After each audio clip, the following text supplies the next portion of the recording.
J'en étais où, pardon, excusez-moi. Et donc nous abordons maintenant le texte examiné selon la procédure de législation en commission, relatif à la proposition de loi visant à renforcer la voix des élus au sein du service public de l'assainissement francilien, présenté par notre collègue Madame Marta de Cidrac, qui est présente, qui est là.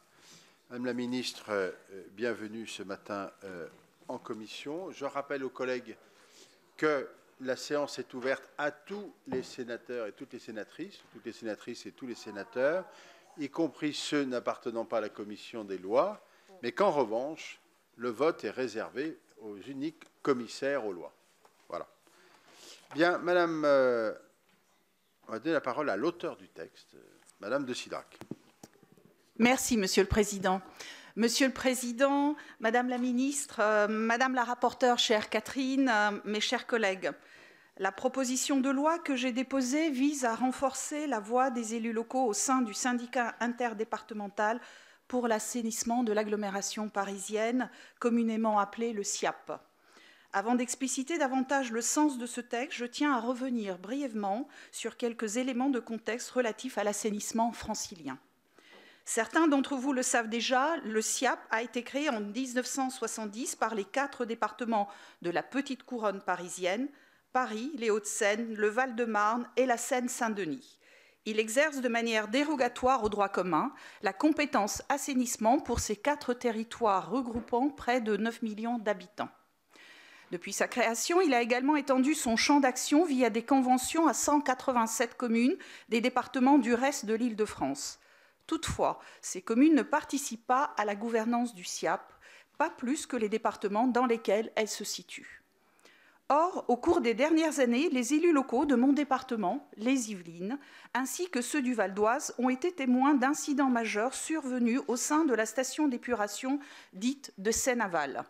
Cette usine, la plus grande d'Europe, a notamment connu un incendie en 2019 et plus récemment, en octobre 2022, une fuite de 4 tonnes de biogaz. Les élus locaux n'ont pas été informés de ces incidents ou avec retard et de manière parcellaire. L'absence d'un circuit efficace d'information à l'égard des élus locaux crée nécessairement de l'inquiétude parmi les habitants des communes concernées. À la suite du dernier incident d'octobre 2022, les services préfectoraux ont justement pointé plusieurs défaillances dans la sécurité des équipements de l'usine de Seine-Aval et seule la préfecture des Yvelines a mis en place une instance de dialogue et de suivi avec le SIAP et les élus locaux. Vous comprenez que cette situation est inadmissible pour les élus locaux concernés. Cette absence de contrôle et de regard par ces derniers sur les installations du SIAP ne leur permet pas d'exercer pleinement leur mandat d'élu local, d'être un relais pertinent auprès de leurs habitants et de les rassurer le cas échéant. L'objectif de la proposition de loi vise très justement à remédier à ces difficultés. Les élus locaux des communes qui disposent d'une station d'épuration sur leur territoire ou se trouvant à proximité doivent être associés à la gouvernance du SIAP et être mieux informés des décisions prises par cette instance, notamment en matière de gestion des risques. Mes collègues et moi proposions initialement de permettre aux communes disposant d'une station d'épuration sur leur territoire ou se trouvant à proximité de pouvoir siéger avec voix délibérative au conseil d'administration et au bureau du SIAP. Cependant, les échanges fructueux et constructifs avec notre collègue rapporteure Catherine Belriti, que je salue et remercie, ont notamment mis en avant que la rédaction actuelle de la proposition de loi pouvait faire l'objet de certaines améliorations.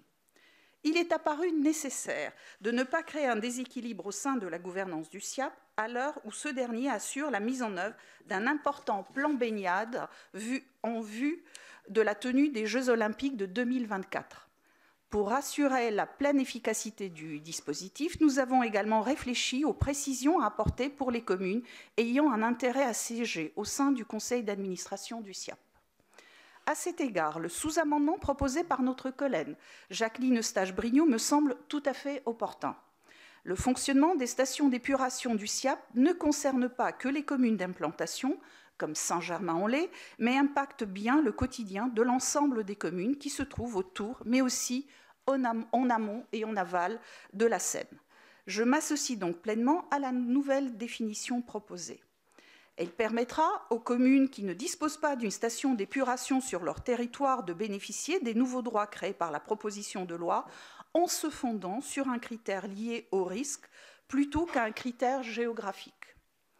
Enfin, l'amendement déposé par la rapporteure me semble particulièrement bienvenu en ce qu'il renforce les droits d'information des conseillers municipaux tout en leur assurant une voix consultative au sein du conseil d'administration du SIAP. Les élus locaux pourront alors participer lors de la réunion de cette instance et ils seront en mesure de faire valoir directement leurs difficultés tout en obtenant davantage d'informations sur le fonctionnement des installations situées sur leur commune. Cette nouvelle rédaction apporte donc une première réponse équilibrée aux élus locaux des départements de la Grande Couronne parisienne qui ne sont pas ou trop peu associés au fonctionnement du SIAP, de la même manière qu'ils sont peu informés des événements importants qui concernent les installations situées sur leur territoire ou à proximité. Enfin, je profite de cette prise de parole pour indiquer que les élus locaux des Yvelines, dont je porte la voix aujourd'hui, sont en attente d'un dialogue beaucoup plus nourri et régulier avec les instances dirigeantes du SIAP. La présidence de cet organisme interdépartemental ayant changé récemment, il serait intéressant et que, sans attendre les suites de nos travaux législatifs, le SIAP s'empare rapidement des difficultés soulevées. Une plus grande association des communes dans les décisions du SIAP et la mise en place de nouveaux circuits d'information à l'égard des communes qui accueillent ces équipements ou se trouvant à proximité seraient, notamment en situation de crise, accueillis très favorablement par les élus locaux concernés. Je remercie une fois encore notre collègue rapporteure Catherine Belriti pour la très grande qualité de son travail et je vous remercie, chers collègues, pour votre attention. Merci. Merci. Madame de Cidrac, la parole est à notre rapporteure, Madame Catherine Belriti. Merci, Monsieur le Président, Madame la Ministre, chère Martha de Cidrac, mes chers collègues. Cette proposition de loi entend répondre à un problème d'une particulière gravité rencontré dans le fonctionnement du syndicat interdépartemental pour l'assainissement de l'agglomération parisienne, SIAP, et ses relations avec les élus des communes disposant d'une station d'épuration sur leur territoire ou situées à proximité, exploitées par le syndicat. Cette lacune est apparue de manière particulièrement criante lors des différents incidents survenus au sein de l'usine Seine-Aval et récemment encore lors de la fuite de 4 tonnes de biogaz d'octobre 2022, comme l'évoquait notre collègue à l'instant. Les élus des communes des Yvelines et de Val d'Oise pointent un déficit sérieux de communication sur ces accidents, leur ampleur, leurs conséquences et leurs solutions pour y remédier. Au surplus, ces usines présentent des nuisances quotidiennes et des risques importants pour les habitants des communes d'implantation ou se trouvant à proximité. Vous le savez, en matière d'assainissement, la région parisienne est dotée d'une organisation spécifique, avec un syndicat dont les membres statutaires sont les départements de Paris et de la Petite Couronne. Actuellement, le seul dispositif qui associe officiellement les élus locaux à la gouvernance du SIAP est la conférence d'information annuelle de l'assainissement de l'agglomération parisienne prévue par les statuts du SIAP. Elle rassemble sans compétence délibérative l'ensemble des élus des communes, établissements publics de coopération intercommunale ou syndicats des territoires raccordés au SIAP par voie statutaire ou conventionnelle. Cet outil n'est pas suffisant pour répondre aux attentes légitimes en matière d'information des élus locaux, en ce qu'elle se réunit qu'annuellement et ne traite pas spécifiquement de la gestion des sites qui peuvent être sensibles, comme les stations d'épuration. Cette situation, donc, doit évoluer rapidement, car, nous le savons bien, les élus locaux sont toujours en première ligne auprès de leurs concitoyens lorsque de graves incidents surviennent dans leur commune. Il n'est donc pas acceptable que ces derniers soient laissés sans information. Bien que par la voix de son président, le SIAP ait reconnu que des défauts d'information ont eu lieu par le passé et m'ait indiqué mener des actions pour y remédier, celles-ci ne sauraient suffire, tant l'association des élus à la gestion des sites situés sur leur territoire et leur parfaite information est indispensable, et ce, dès aujourd'hui. C'est pourquoi l'intention qui anime la proposition de loi de Martha de Cidrac, qui prévoit de confier aux communes d'implantation des stations d'épuration et à celles situées à proximité de celles-ci un siège avec voix délibérative au sein du conseil d'administration du SIAP, emporte donc ma complète et pleine adhésion. Je vous proposerai néanmoins d'adopter un amendement visant deux objectifs. D'une part, la rédaction du texte gagnerait à mieux prendre en compte la situation spécifique des communes situées dans un département qui n'est pas membre du SIAP. D'autre part, je souhaite préserver l'équilibre de la gouvernance du SIAP, tout en répondant aux attentes des élus locaux dont il convient de renforcer le droit d'information. Il faut ainsi, me semble-t-il, renforcer l'effectivité juridique de la proposition de loi de nos collègues en précisant son champ d'application. En effet, les communes situées sur le territoire des départements de l'Essonne, de la Seine-et-Marne, de Val d'Oise et des Yvelines ne bénéficient pas des prérogatives dont disposent les départements membres du SIAP, c'est-à-dire Paris, Hauts-de-Seine, Val-de-Marne, Seine-Saint-Denis. Puisque ces communes ou leurs intercommunalités de rattachement ne sont pas liées au SIAP, que par convention et n'ont à ce titre pas accès aux organes de gouvernance du SIAP. En outre, la rédaction envisagée par la proposition de loi permet, de manière très pertinente, de faire siéger les communes qui possèdent une station d'épuration sur leur territoire ou celles situées à proximité. Cette dernière notion appelait, à mon sens, une clarification en prenant en compte un critère lié au risque plutôt qu'un critère géographique. En ce sens, le sous-amendement proposé par notre collègue Jacqueline Eustache-de-Brignot recueille mon assentiment en ce qu'il permet également aux communes qui ne disposent pas d'une station d'épuration sur leur territoire de siéger au sein du conseil d'administration du SIAP, dès lors qu'une telle installation est susceptible de produire des effets sur la salubrité, la santé et la sécurité publique directement ou par pollution du milieu de leur territoire. En second lieu, il me semble essentiel de préserver l'équilibre de la gouvernance du SIAP. Le SIAP remplit sa mission de manière satisfaisante pour nos concitoyens concernés. C'est pourquoi il me semble qu'apporter dès aujourd'hui des bouleversements conséquents dans sa gouvernance, qui plus est dans le contexte du déploiement du plan baignade en vue des Jeux Olympiques 2024, ne m'apparaît pas opportun. Or, c'est bien ce à quoi aboutirait la proposition de loi en prévoyant l'octroi d'une voix délibérative aux communes siégeant au sein du conseil d'administration et du bureau du SIAP. Il me semble donc que l'objectif poursuivi par les auteurs du texte trouverait une meilleure mise en œuvre par l'octroi d'une simple voix consultative aux communes. Cette solution apporterait une réponse immédiate et adéquate aux attentes exprimées par les élus locaux, tout en maintenant les équilibres existants. En troisième lieu, je vous propose de renforcer l'opérationnalité du dispositif en améliorant l'information de tous les conseillers municipaux des communes concernées via deux mécanismes distincts. En rendant tous les conseillers municipaux des communes représentés au conseil d'administration du SIAP destinataires de la convocation adressée avant chaque réunion des documents afférents et des listes des délibérations qui ont été examinées. En faisant bénéficier également les conseillers municipaux d'un droit à l'information sur les affaires du SIAP faisant l'objet d'une délibération ayant une incidence directe ou indirecte sur la gestion des installations de traitement des eaux usées situées sur leur territoire.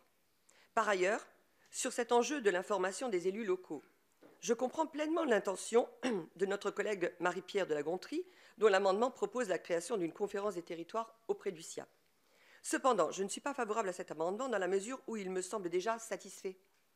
Dans les faits, puisque l'article 9 des statuts du SIAP prévoit la réunion annuelle d'une conférence d'information de l'assainissement de l'agglomération parisienne, regroupant l'ensemble des élus des collectivités ou de leurs groupements concernés par le sujet.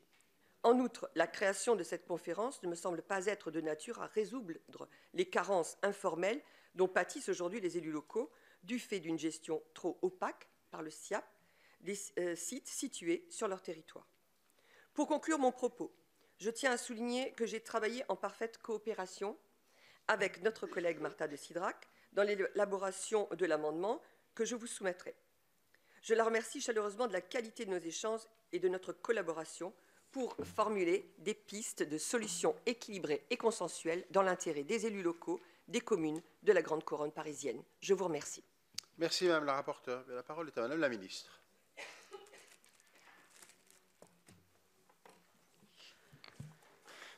Monsieur le Président Buffet, Madame la sénatrice Marta de Cidrac, Madame la rapporteure Catherine Belriti, Mesdames et Messieurs les sénateurs, nous sommes aujourd'hui réunis en commission des lois pour étudier une proposition de loi de la sénatrice Marta de Cidrac visant à renforcer la voix des élus locaux au sein du service public de l'assainissement francilien, le SIAP.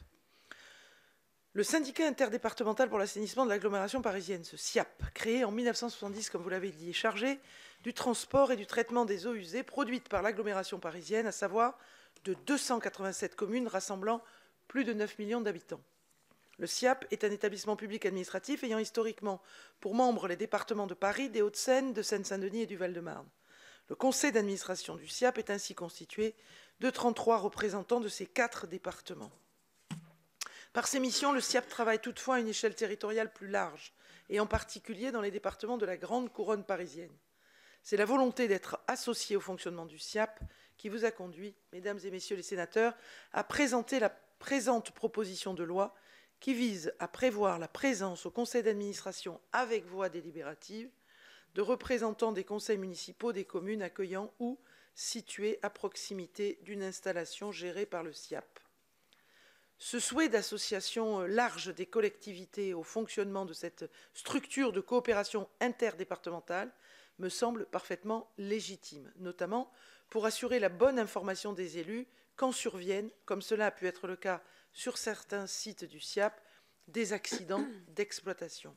Vous le savez, mais je promeux autant que possible les méthodes de travail et de gouvernance qui permettent au niveau local de s'assurer que les élus locaux sont associés aux décisions qui sont prises à l'échelle de leur territoire.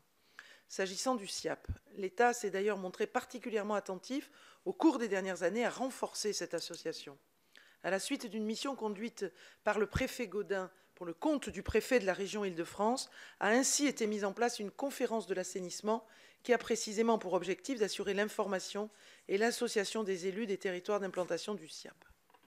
Par ailleurs, les commissions de suivi de sites mises en place autour d'un certain nombre de sites sont aussi des lieux d'information et d'échange qui associent les collectivités et les élus qui accueillent en particulier les stations d'épuration gérées par le SIAP. Votre proposition de loi intervient dans ce contexte et dans ce cadre, et elle souhaite associer les élus représentant les communes d'implantation de certaines usines du SIAP à la gouvernance de ce dernier. En l'état du texte initial qui a été présenté, s'il cherche à répondre à cet objectif parfaitement compréhensible, il présente un certain nombre de fragilités juridiques qui nous semblent faire obstacle à son adoption, avant que vous l'amondiez dans vos propos, Madame la rapporteure. Sur le plan du droit, la proposition initiale prévoyait en effet que des représentants de ces communes soient membres du conseil d'administration du SIAP avec voix délibérative, sans pour autant que les communes concernées soient elles-mêmes membres du syndicat. Accepter cette distorsion nous semblerait déroger lourdement aux règles qui régissent le fonctionnement de ce type de structure de coopération, qui prévoit toujours que la participation aux instances de gouvernance découle de l'adhésion de la collectivité au syndicat ou à l'établissement de coopération. Cette règle est saine et nous avons besoin de la préserver. Au demeurant, dans le cas particulier du SIAP, cela reviendrait à modifier substantiellement la gouvernance de ce dernier, dont je rappelle qu'il est conçu pour réunir des départements qui, en petite couronne, sont compétents en matière d'assainissement. La participation aux instances de gouvernance du SIAP nous semble ainsi devoir découler d'abord de l'exercice de cette compétence sur le périmètre du syndicat. Vous l'avez compris, le texte initial n'était pas satisfaisant sur le plan juridique. Le texte amendé, tel que vous l'avez présenté, Madame la sénatrice, et tel qu'il a été repris par Madame la rapporteure, qui prévoit une présence avec voix consultative, pose bien entendu beaucoup moins de difficultés. Même si nous considérons qu'une révision des statuts du SIAP pourrait avoir le même effet, je m'en remettrai sur ce point à votre sagesse. Quoi qu'il en soit, il me semble essentiel de trouver les voies et moyens d'une association effective des élus des territoires concernés de la Grande Couronne au fonctionnement du SIAP. Le préfet de la région Île-de-France a, je le sais, initié un travail en profondeur pour parvenir à cet objectif, et s'il est d'ailleurs engagé devant vous à le poursuivre, y compris en ouvrant le sujet, et il s'est d'ailleurs engagé devant vous à le poursuivre, y compris en ouvrant le sujet de la refonte des statuts du SIAP.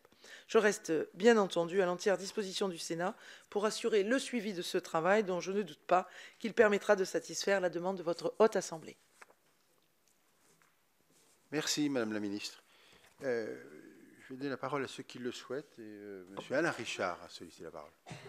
Merci, Monsieur le Président. Je voudrais d'abord apporter un complément d'information, puisque dans les interventions qui ont eu lieu jusqu'à présent, il n'a pas été fourni d'explication au fait que les départements de Paris et de la Petite Couronne soient par dérogation, par exception, compétents en matière d'assainissement. L'histoire est la suivante. Le réseau et les premières installations d'épuration.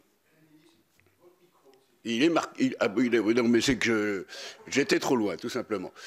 Donc, le développement du réseau et des premières installations d'épuration, qui datent à la période d'avant la guerre de 1914, a conduit au constat double que la ville de Paris disposait d'une ingénierie et de ressources financières lui permettant de conduire ce projet, alors que les communes de banlieue, à l'époque peu peuplées et peu équipées, en étaient dépourvues, et d'autre part que la législation qui restait en vigueur, la législation d'exception qui restait en vigueur jusqu'à la réforme de 1975, empêchait Paris de participer à un syndicat intercommunal. Et l'accord a été conclu après la guerre de 14 entre les conseillers municipaux de Paris et les élus de la banlieue pour confier cette mission au département de la Seine, qui donc, par exception, et à ce moment-là, la notion de compétence n'était pas aussi arrêtée qu'aujourd'hui, donc ceci s'est fait sans soutien législatif, mais le département de la Seine a été le maître d'ouvrage, le réalisateur de toutes les grandes canalisations d'écoulement des eaux usées de l'agglomération et de la réalisation des stations d'épuration, laquelle a pris d'ailleurs un temps considérable. Si bien que en relisant cette histoire pour des raisons locales, je me suis rendu compte qu'on avait cessé de faire descendre des eaux usées dans la Seine qu'au cours des années 1990.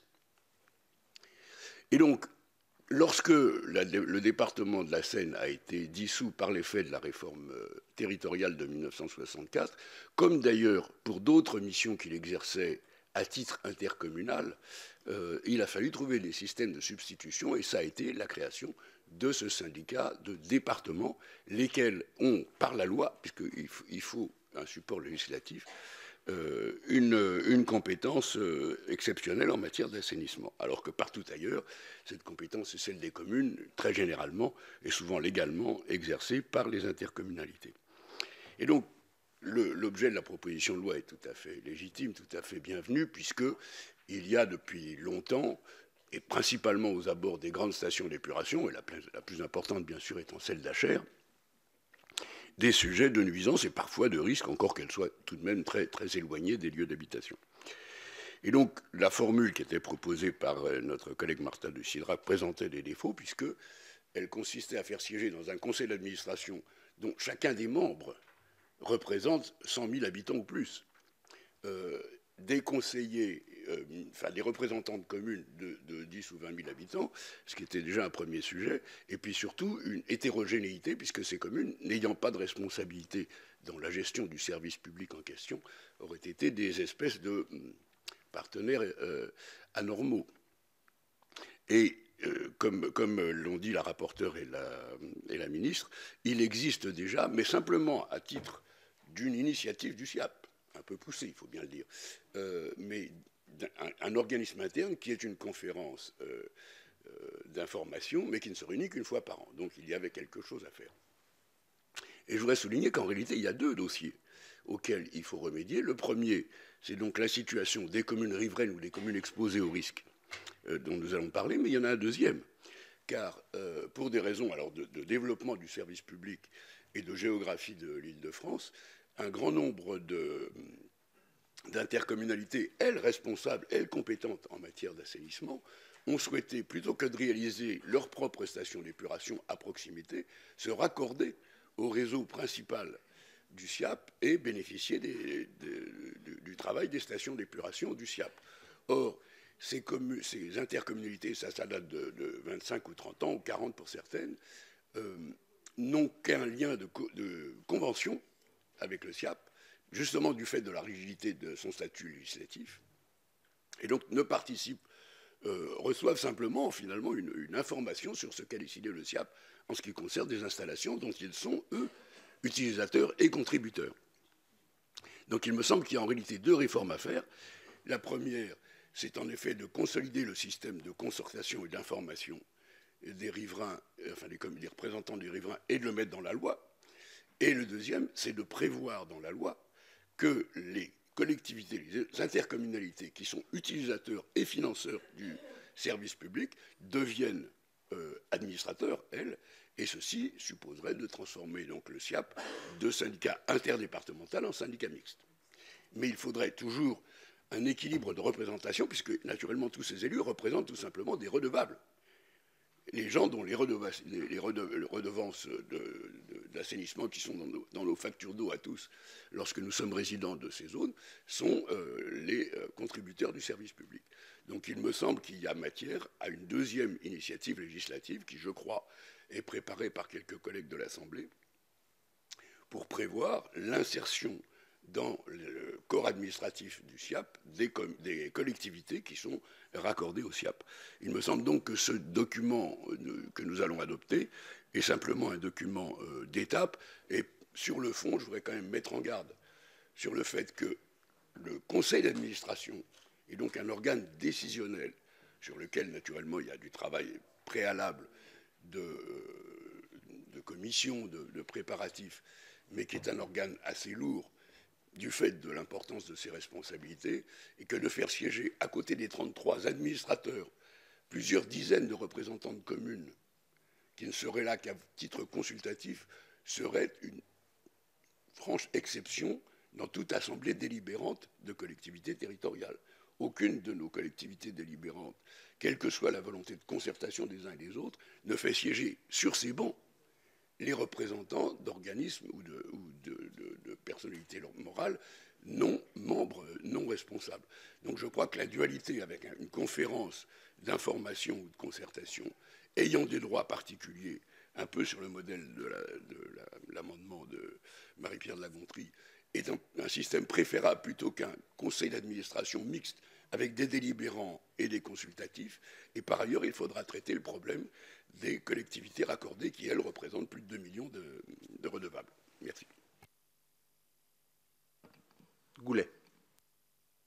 Oui, Monsieur le Président, je ne voudrais pas faire de mauvais esprit sur ce dossier, mais quel est le budget du SIAP? Parce que mon pauvre département de l'Orne n'a pas la même amplitude, mais ça m'intéresse quand même de savoir quel est le budget en cause, parce que ça peut aussi susciter un certain nombre d'intérêts. Alors, Madame de Cidrac. Alors, je n'ai pas les éléments avec moi, mais je répondrai bien évidemment, chers collègues, à votre question.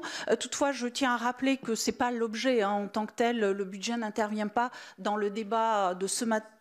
Oui, mais j'y répondrai bien volontiers. C'est juste que je n'ai pas les éléments avec moi ce matin. Et notre rapporteur, là. Oui, c'est un budget de 1,2 milliard.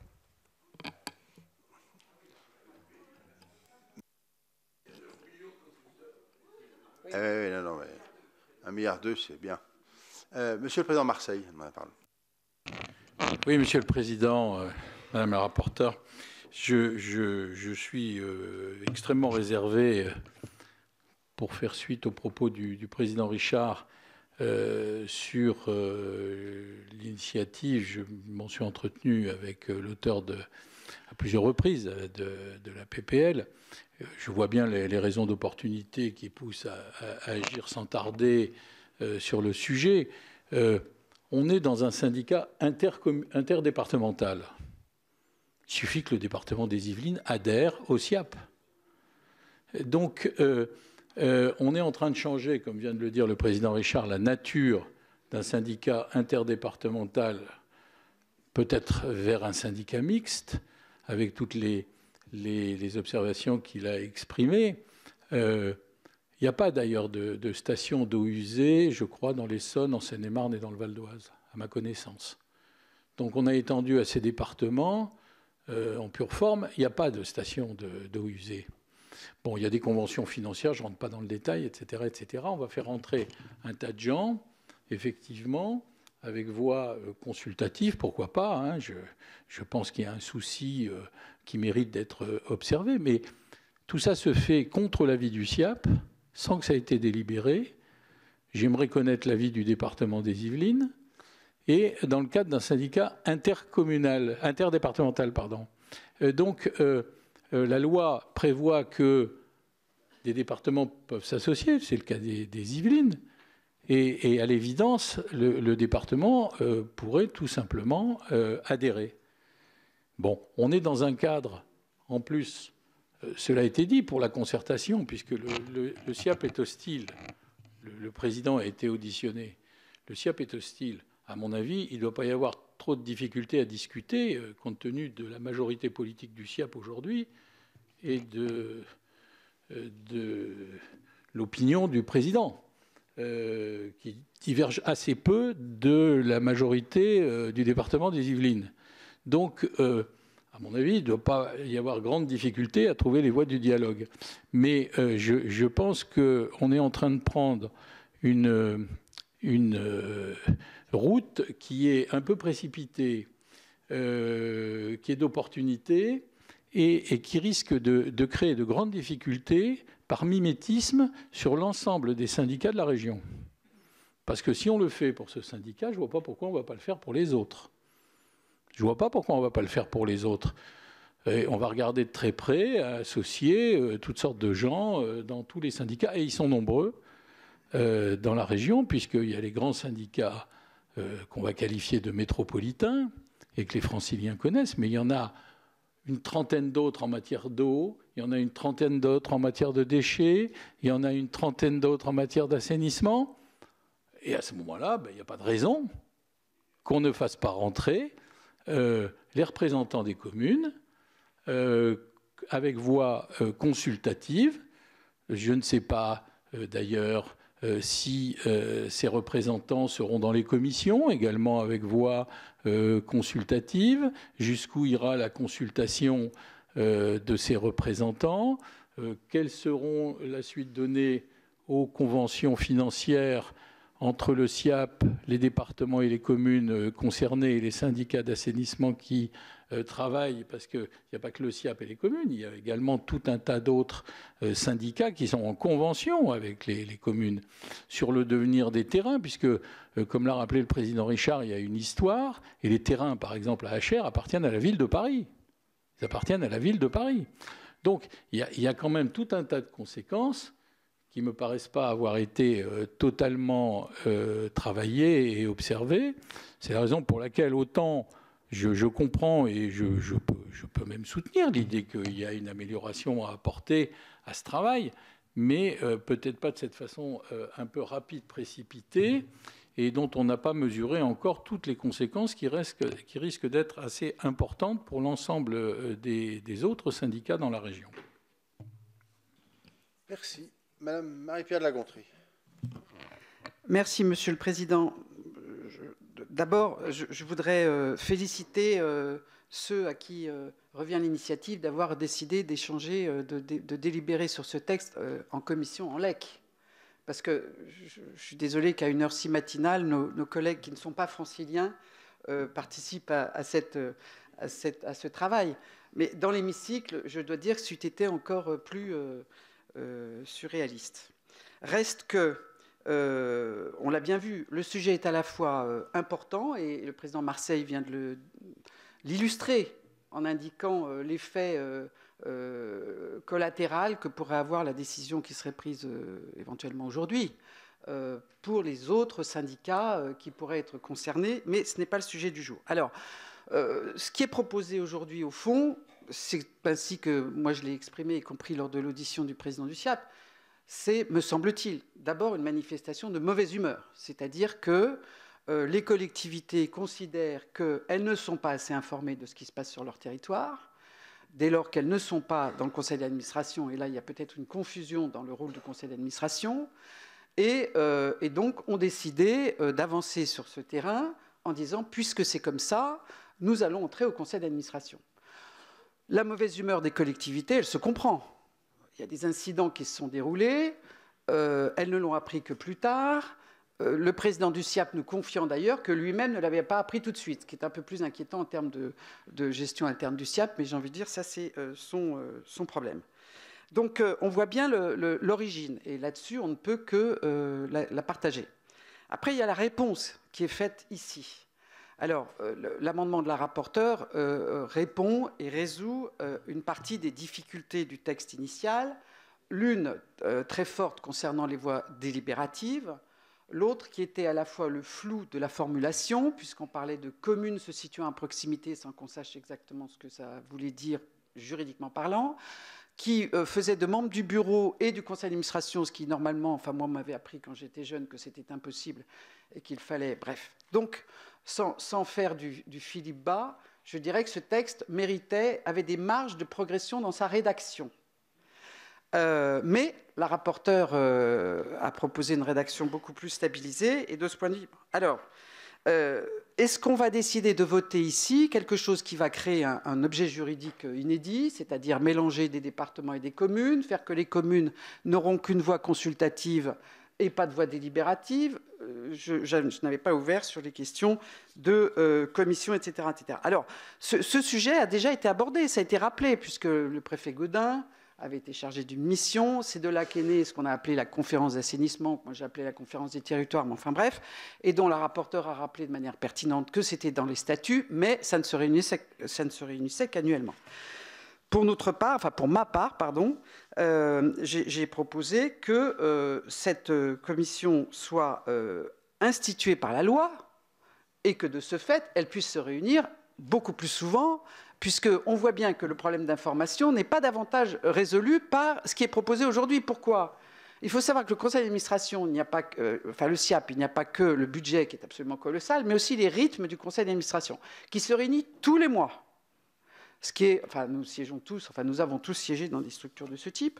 Et le paradoxe, c'est que, quand bien même, le dernier incident s'est déroulé dans la nuit du 9 au 10 octobre, le conseil d'administration se réunissait le 8 novembre. Donc j'ai envie de dire, de toute façon, le sujet de l'information n'est pas résolu par la participation au conseil d'administration. Donc on voit que le sujet, et je crois que le président du SIAP l'a parfaitement entendu, c'est, il faut associer les communes, mieux les informer, les consulter, etc., etc. Ça semble une évidence, a fortiori, étant donné l'ampleur géographique de l'intervention du SIAP, puisque 187 communes, c'est évidemment considérable. N'est pas évoqué, d'ailleurs, je le notais dans l'amendement, la notion de la situation des intercos. Alors, peut-être faudrait-il y ajouter. J'écoutais les explications des uns et des autres. Peut-être que ça va de soi dès lors qu'on parle de communes, etc., etc. Là-dessus, je laisse les juristes savants. Voilà. Alors, on l'a dit, il y a un sujet de stabilité de la gouvernance, mais vous y avez répondu, chers collègues, puisque... alors, vous avez peut-être trouvé qu'en Ile-de-France, ou en tout cas à Paris, on est très obsédé par les JO. Je ne vous cache pas que c'est assez vrai.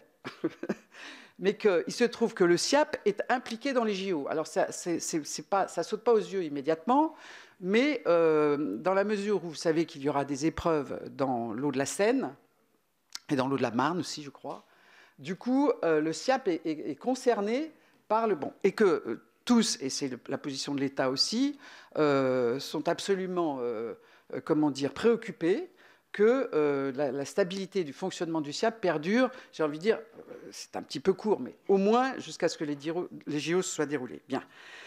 Donc, moi, j'ai proposé un amendement qui crée une conférence donc, qui est beaucoup plus robuste que ce qui est prévu d'ores et déjà, qui me semble en plus répondre à la difficulté qui a été pointée par Alain Richard de différentiel de statut. C'est-à-dire que ça va être un peu trapu de voir dans un conseil d'administration des gens qui ont le droit de voter et pas voter.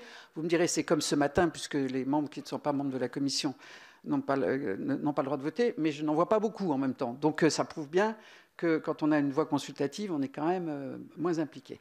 Voilà, donc voilà la position que je défendrai et que mes collègues de mon groupe auront la bienveillance de suivre à ce stade, défendre notre amendement sur la conférence que j'ai appelée, je crois, conférence des territoires. Et puis ensuite, Madame la rapporteure, j'imagine. Merci, Monsieur le Président. Chers collègues, j'entends l'ensemble de vos observations. Je vous en remercie. Je vais commencer par remercier Madame la ministre pour sa sagesse. J'ai entendu les remarques s'agissant du texte initial que j'avais déposé et bien évidemment, vous avez pu l'observer, je les ai entendus puisque dans mes propos liminaires, j'ai rappelé que les amendements proposés par notre rapporteur ainsi que Madame Eustache-Brinio ont tout à fait mon mon accord, si je peux l'exprimer ainsi, puisqu'ils vont dans le sens de la clarification de ce qu'est l'objectif véritable de ce texte. Pour revenir sur les critiques qui ont été soulevées par le président Marseille, par Madame de La Gontrie, je voudrais quand même rappeler une chose, c'est que dans les propos des uns et des autres, on parle des communes, on parle des territoires, mais les communes et les territoires sont des espaces avec des habitants. Dans mes propos liminaires, je l'ai rappelé également. Nous, les élus, nous ne sommes que les représentants, au fond, de ces habitants-là dans nos territoires qui, parfois, ont de véritables inquiétudes lorsqu'il se passe un incident mineur, majeur, qu'importe. Nous sommes quand même confrontés parfois, et notamment je reparle, excusez-moi Monsieur le Président, de l'usine de Seine-Aval, qui a eu récemment, vous l'avez rappelé, les uns et les autres, des événements, des incidents mineurs ou majeurs, et qui inquiètent nos habitants dans nos territoires. Donc ne nous méprenons pas, je ne suis pas du tout, et c'est bien pour ça qu'aujourd'hui, le texte définitif qui, j'espère, sera amendé tel que cela a été proposé par Madame la rapporteure, sera adopté parce que je crois qu'il faut que nous entendions également cette expression-là qui est nécessaire. Et je souhaite rassurer le président Marseille et d'autres collègues qui se sont exprimés sur le sujet, je dirais, technique de la gouvernance. J'ai bien entendu le message et l'inquiétude que pouvait susciter ma première rédaction lorsque j'ai demandé que l'on parle de pouvoir délibératif des élus locaux issus des communes. Je crois que le texte tel que nous vous le proposons ce matin va dans le bon sens, permet de lever cette inquiétude-ci en supposant qu'elle subsiste toujours et surtout ne déséquilibre pas la gouvernance actuelle, puisque j'ai bien entendu les messages qui dans le cadre des différents échanges qu'on a eus, des échanges que j'ai eus également avec Madame la rapporteure. Donc vraiment, moi je crois qu'aujourd'hui, notre rôle, c'est d'entendre les interrogations, les souhaits, les difficultés que peuvent avoir rencontrées nos élus locaux des communes, donc les maires, là où nous avons des sites d'implantation, pour pouvoir leur octroyer un minimum de réponse à ce qui est véritablement une demande légitime, sans pour autant, vraiment j'insiste là-dessus, sans pour autant déséquilibrer ce qu'est la gouvernance aujourd'hui du SIAP, qui est un syndicat qui n'a pas vocation en l'état, en tout cas pas dans le cadre de cette PPL, à changer ni de statut, ni de contour, ni quoi que ce soit de fond sur sa manière de fonctionner. Voilà, j'espère que mes propos ne seront pas mal compris et permettez-moi, Président, de rajouter juste un petit mot parce que le président Marseille a parlé de précipitation et de rapide décision. Je ne suis pas d'accord avec ces propos-là parce que je vous invite même, si vous le souhaitez, à revoir un certain nombre d'auditions qu'on a pu avoir avec des ministres précédents où, à plusieurs reprises, j'ai interpellé vos prédécesseurs, Madame la Ministre, sur ce sujet du SIAP et à chaque fois, on me renvoyait sur un texte de loi.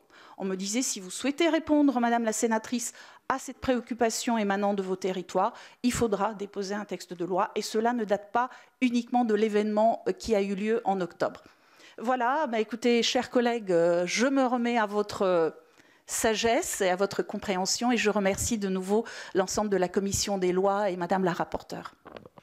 Merci, Mme Sidrac. Alors, Madame la rapporteure, quelques observations, sans doute? Oui, alors simplement pour répondre à Monsieur Richard, votre proposition est pertinente, Monsieur Richard, mais ce n'est pas l'objet de la proposition.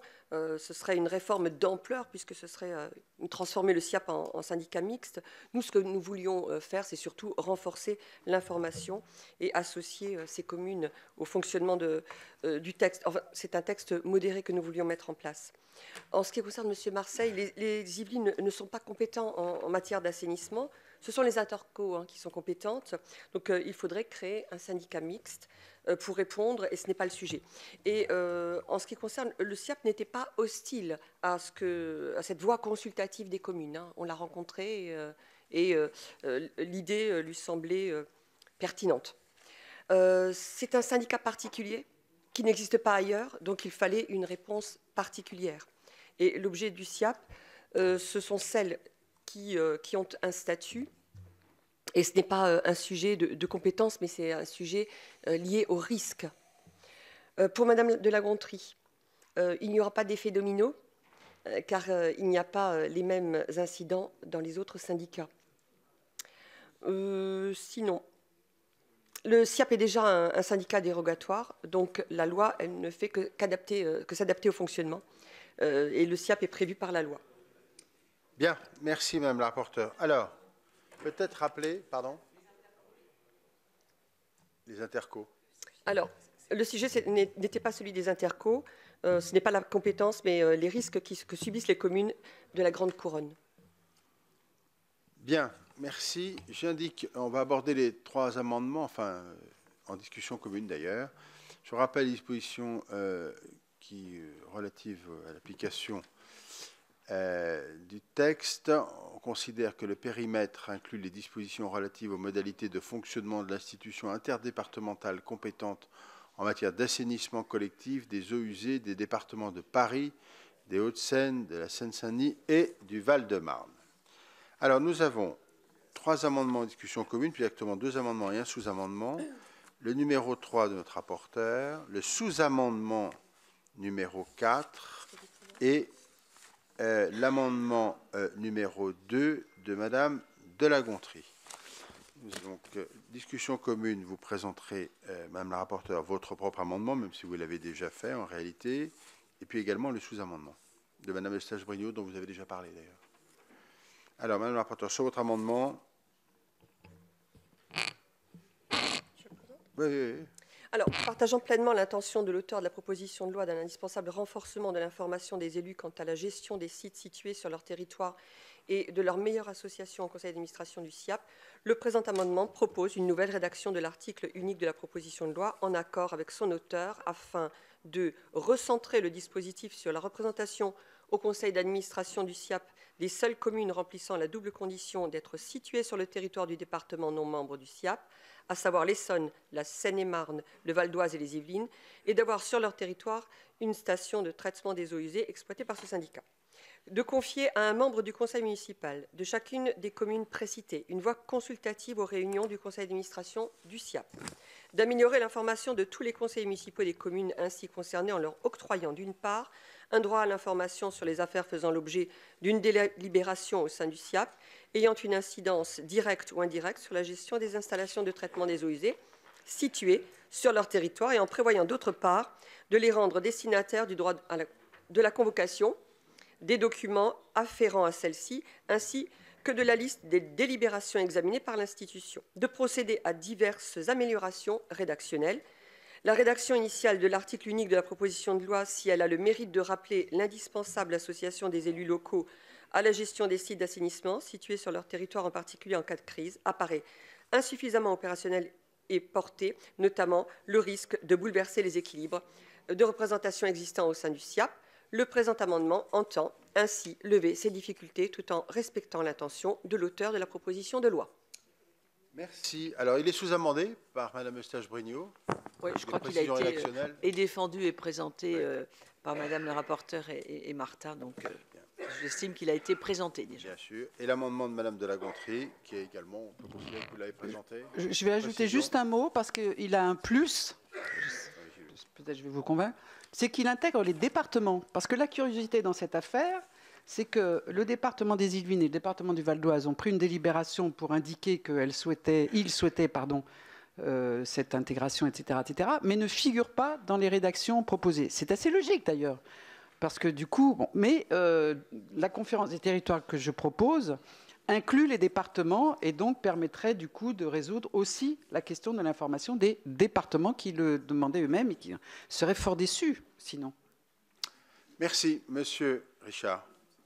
Oui, Monsieur le Président, à propos du sous-amendement de Madame Eustache-Brinio, qui a le mérite d'apporter une précision sur à la fois l'objectif et le périmètre des communes qu'il faudrait associer à cette fonction consultative. D'une part, je crois qu'il y a une fragilité juridique dans la rédaction de ce sous-amendement, puisqu'elle parle des communes situées à proximité de ces stations.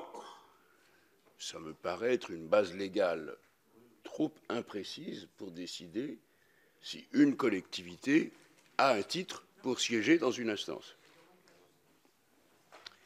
La deuxième observation que je veux faire, c'est que si on prend comme motif de participation à cette instance la proximité d'une installation du SIAP et la prévention des risques ou des incidents qui en résultent, ceci se pose aussi pour les communes qui sont dans la petite couronne et qui ne seront pas plus représentées.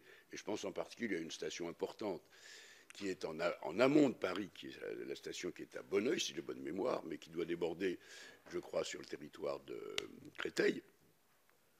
Et si on veut donner un droit d'information à ces communes, on ne peut pas dire que parce qu'un conseiller départemental du Val-de-Marne, qui est probablement élu d'un autre territoire, siège au conseil d'administration, que la commune a la possibilité de se faire entendre sur les risques et les nuisances auxquelles elle est exposée. Donc il me semble que dans une phase ultérieure du travail législatif, parce qu'il me semble qu'il est promis à un certain avenir, nous devrons compléter cette lacune. Merci, Monsieur le Ministre. Alors, je ne demande pas au rapporteur l'avis sur son amendement, évidemment. Je demande au gouvernement ce qu'il en pense ensuite. Sur le sous-amendement, j'imagine, Madame le rapporteur, que c'est un avis favorable. Sous-amendement de Madame Eustache-Brinio. Pardon? Oui? Sur le sous-amendement de Madame Eustache-Brinio. Vous avez la parole, mais il faut qu'on avance là maintenant. Donc. Président.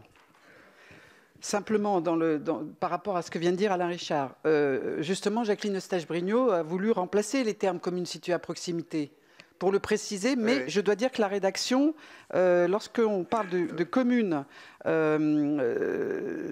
comment dire, lorsque l'exploitation d'une station est susceptible de produire des effets sur la salubrité, la santé et la sécurité publique directement ou par pollution du milieu des dites communes, bah, ça veut dire toutes les communes d'Île-de-France, quoi.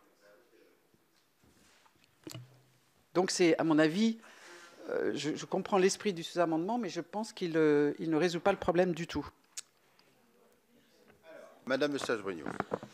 Moi, je voudrais juste dire 2 mots, parce que dans la réalité, moi, je suis sénatrice du Val-d'Oise et j'entends ce qui se passe dans le Val-d'Oise aujourd'hui. Les maires qui aujourd'hui demandent à être intégrés, ce sont les maires des communes qui sont un peu précisées dans cet amendement.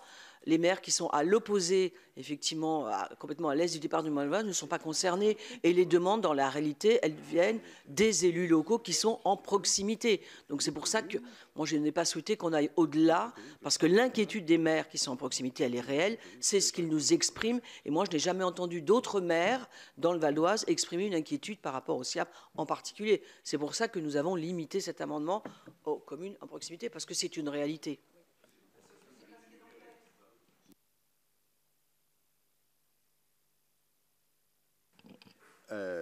Madame la rapporteure, sur le sous-amendement de Madame Eustache-Brinio, vous avez émis un avis favorable, considérant que c'est une précision rédactionnelle qui permet d'identifier plus clairement les communes.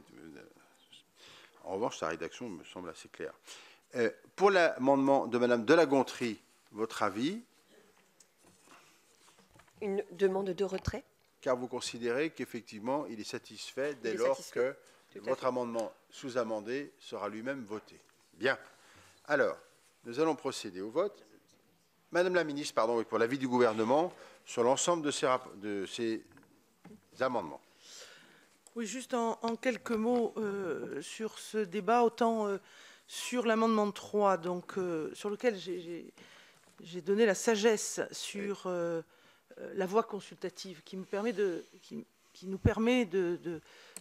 dire à quel point on est solidaire de la volonté d'information du maire qui accueille cette station sur sa commune. Par contre, le périmètre est insuffisamment défini. Et donc, sur le sous-amendement lui-même, j'émettrai un avis défavorable. Et pour finir, j'émettrai un avis favorable sur la conférence des territoires qui vise, bien évidemment, à une plus grande transparence. Pour moi, il y a 2 temporalités. Il y a celui de l'urgence d'information de la commune qui accueille la station d'épuration. Et puis, il y a la temporalité de la refonte des statuts qui a été évoquée à plusieurs titres et qui nous paraît importante de démarrer, mais qui, elle, prendra du temps. Merci, Madame la Ministre. Alors, avant de passer au vote, je vous rappelle la règle. D'abord le sous-amendement, ensuite l'amendement numéro 3, puis enfin l'amendement numéro 2. Je rappelle les règles des pouvoirs, pour être parfaitement clair. Monsieur Philippe Bas a le pouvoir de Monsieur Le Rudulier. Votre serviteur a le pouvoir de Monsieur Leroy. Madame Jourda a le pouvoir de Monsieur Darnaud. J'indique que Madame de la Gontrie a le pouvoir de Monsieur Sueur. Et que M. Didier Marie a le pouvoir de M. Bourgi. Et enfin, Mme Gattel a le pouvoir de M. Philippe Bonnecarrère, Mme Goulet a le pouvoir de Mme Lana Tetuani, et M. Marseille a le pouvoir de M. Debelnay. Et je crois que j'ai informé tout le monde. Voilà. Bien. Alors, nous procédons au vote. Je mets aux voix le sous-amendement numéro 4. Avec un avis favorable du rapporteur, défavorable du gouvernement, qui est pour. Je n'ai pas de pouvoir. Si, j'ai un pouvoir. On compte, levez bien les bras, on va compter.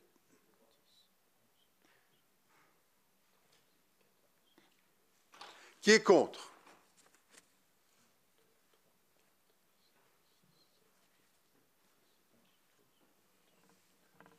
Levez bien les bras, qu'on compte juste. Je sais que c'est tôt, mais bon. 14-14, égalité. La conséquence est qu'il n'est pas adopté. Je mets aux voix maintenant l'amendement numéro 3, non sous-amendé, qui est pour.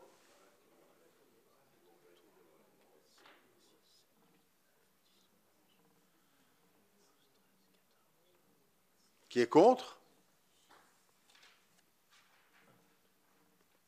Qui s'abstient? Donc l'amendement numéro 3 du rapporteur est avec la sagesse du gouvernement, je ne l'ai pas rappelé, pardon, excusez-moi Madame la Ministre, il est donc adopté.